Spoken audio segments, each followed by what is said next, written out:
শ্রীকৃষ্ণ গীতাতে কোন তিনটি গুণের কথা বলছেন, যে তিনটি গুণের দ্বারা সমগ্র জগৎ ও জগতে থাকা প্রত্যেকটি প্রাণী পরিচালিত হয়? নমস্কার, আমি দিব্যেন্দু মণ্ডল।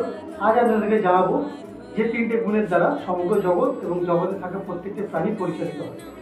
সমগ্র জগৎ এবং জগতে থাকা প্রত্যেকটি প্রাণী সাধারণত তিনটে গুণের দ্বারা পরিচালিত হয়: সত্য, রজ এবং তম, অর্থাৎ সাত্ত্বিক, রাজসিক এবং তামসিক।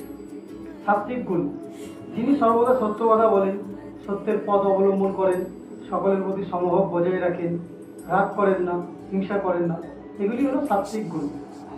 রাজসিক গুণ: রাজসিক গুণ মানে বুঝতেই পাচ্ছেন, রাজরাজেদের গুণ, যাকে এক কথায় বলা হয় বিলাসিতাভাবে জীবনযাপন করা। তামসিক গুণ: তামসিক গুণ অর্থাৎ হলো অলস প্রকৃতির মানুষ বা কুঁড়ে, যারা কাজকর্ম করতে ভালোবাসেন না, সারাদিন শুয়ে বসে কাটান, এগুলি হলো তামসিক গুণ। সাত্ত্বিক ভোজন: দুধ, ঘি, মাখন, শাকসবজি, ফলমূল ইত্যাদি। রাজসিক ভোজন: ঝাল, তেল, মশলা, সুস্বাদু জাতীয় খাবার।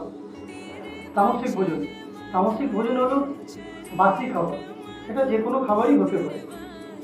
যদি রাজসিক ভোজন করা হয় তাহলে রাগ ও উত্তেজনা দুটোই বৃদ্ধি পায়, এবং যদি তামসিক ভোজন করা হয় তাহলে অলসতা বৃদ্ধি পায়, এবং যদি সাত্ত্বিক ভোজন করা হয় তাহলে রাগ ও উত্তেজনা দুটোই কমবে এবং ধৈর্য শক্তি বাড়বে। তাই সাত্ত্বিক ভোজন করুন। সাত্ত্বিক ভোজন করলে পরমার্থিক জীবন উন্নত হবে, এবং পরমার্থিক জীবন উন্নত হলে আপনার ভগবানের প্রতি প্রেম, ভালোবাসা ও ভক্তি সবই বাড়বে। সনাতন ধর্মের বিষয়ে আরও জানতে প্লিজ চ্যানেলটিকে লাইক, সাবস্ক্রাইব অবশ্যই করবেন, কারণ আপনাদের একটা লাইক, সাবস্ক্রাইব আমাদের মনোবল বাড়াতে অনেক সাহায্য করে।